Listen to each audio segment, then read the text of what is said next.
Hello and welcome back to the channel. My name is Anthony and today we are reviewing the Volvo XC40 T5 PHEV twin engine. And it's just so lovely and sunny and great, and this is so glamorous.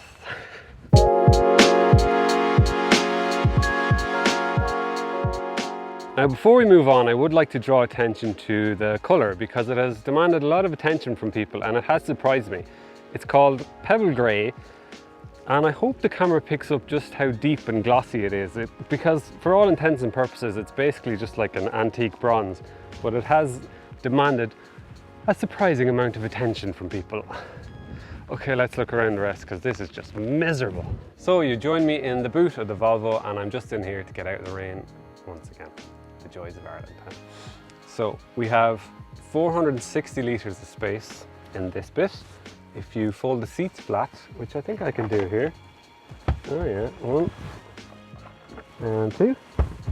You have 1,336 litres of space. There's also a nice flat load lip here, and this floor lifts up and you can put your leads and cables and all that in there. There's actually a nice little reminder on the side here to recharge your batteries, because that's the whole point of a plug-in hybrid. And if you really want to tow in your XC40 hybrid, you can tow up to 1,800 kilos. Well, this is rather lovely. I can't really complain now, can I? We have a panoramic sunroof on our model, and that does not seem to have eaten into headroom whatsoever, which is surprising because sometimes they do. And it does bring in a fantastic amount of light as well. The cream leather seats may not be the best bet if you have kids, but they do look very nice back here. Legroom is very impressive and the doors do open nice and wide. Down the middle here we have a leather covered armrest with 2 cup holders. You have 2 USB-C ports down here. On our model today we have heated seats in the back too, which is always a nice treat. 4 larger adults will fit in here with supreme comfort. But 5 will be a stretch because the middle hump is quite large and I believe the batteries are under there, so it comes up quite high and will be very awkward for someone here in the middle. Other than that, can't complain, really nice. So up front in the XC40 is just peaceful and relaxing.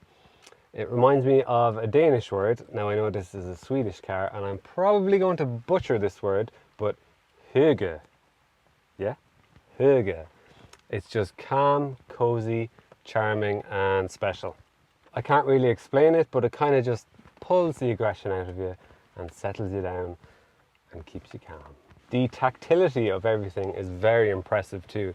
There's kind of wool on the door cards, this sort of driftwood inseams on the doors, and the roof liner feels like Hessian. Build quality is top notch too. The only complaint I have is there's this little sort of ashtray lid thing down here that is a bit flimsy, but other than that everything else feels well built and you really wouldn't pull it apart too easy. Even the action on the aircon knobs is very satisfying.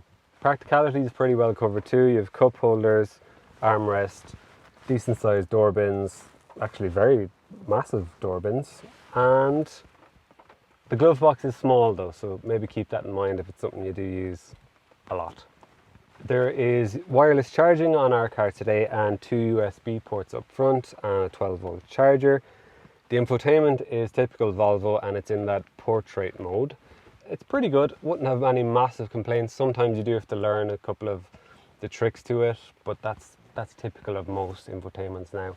One complaint I do have is that you have to use the screen to control the air conditioning, and that is a bit annoying and fiddly at times. We have a couple of extras fitted to today's car, and if you had asked me last week whether we needed heated seats and a heated steering wheel, I would have said no, sure, you're grand, you don't need it. But today I am very glad of the climate pack and the heated seats and the heated steering wheel and the heated seats in the back if you have passengers in the back.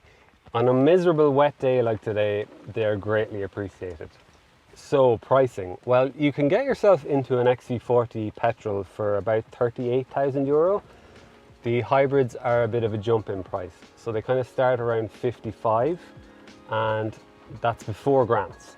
Today's test car is tickling 64,000 euro, And again, that is before grants of, I think, €7,500.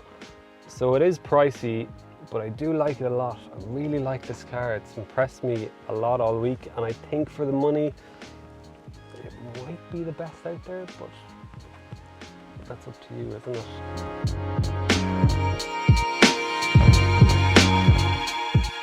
So before we go for a spin, we might just cover charging and batteries. So the battery on the XC40 is a 10.7 kilowatt hour battery, and Volvo promise a range of 40 to kind of 45 kilometers.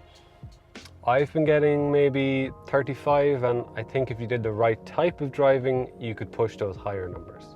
So charging. Now, the car is limited to charge at 3.7 kilowatt hours. So if you plug in at your 3-pin plug at home, it takes about 5 hours. And if you charge at a public station, it's kind of 3 hours. And that would be the same if you put in one of those charging wall boxes at your house. Right, let's go driving. So what's going on underneath all of this? Well, up first is a 1.5 litre petrol engine with 180 horsepower, and you also have an electric motor with 82 horsepower. So you combine the two together and the total output is 262 horsepower. So quite sizable for what is a small SUV. The 0 to 100 kilometers an hour time is 7.3 seconds, so very impressive, and torque on offer is 425 Newton meters. So we have driving modes, as with most modern cars, and you can play around with how that uses the battery and engine. So in pure mode, you will only use electric power to get the XC40 moving. There's a sport mode, which obviously just gives you all of that power quicker. And there is kind of hybrid mode, which is the default setting, and that chops and changes between battery, engine, both, depending on what the car decides is best. Also, the sat-nav has a handy little smart feature where you pop in your route and it will work out when best to use electricity, when best to use petrol power, and when to combine the both, just to get the most out of that technical setup. There's also a handy little feature on the infotainment where you can prompt the car to charge the battery from the petrol engine. So it stays on petrol power, but it's also charging the battery at the same time, which we've been doing this morning, and it is quite handy when you're not at home and not charging, and it makes sense. Now, performance is pretty impressive, but it has one sort of weird quirk of, well, it's a hybrid quirk basically, that there is a certain delay when you push the throttle and then the response, because I suppose the car has to work out what you want and how to best use all the different systems going on. So what happens is you push your foot on the throttle and it just takes a split second longer than you might like for it to actually kick in. So just to demo that now, pushed in, and then we get a fair whack of torque. It is impressive, but it just delays ever so slightly. That is improved if you pop it into sport mode though.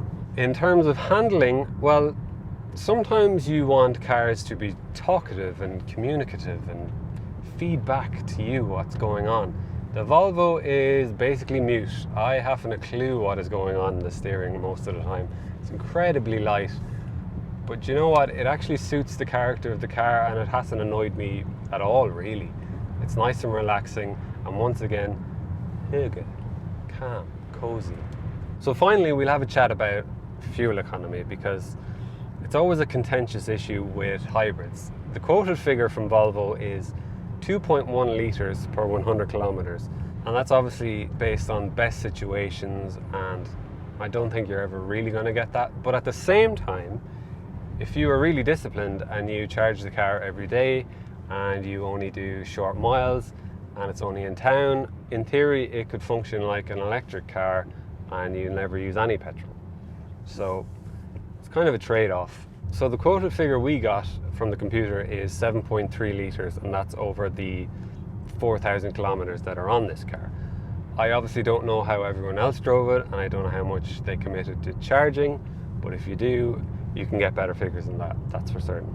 So that is our Volvo XC40 review. I've really enjoyed my time with this.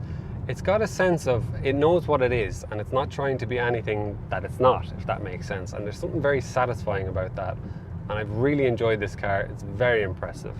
If this is your first time here, please like and subscribe and comment. It's always greatly appreciated and it helps us out a lot.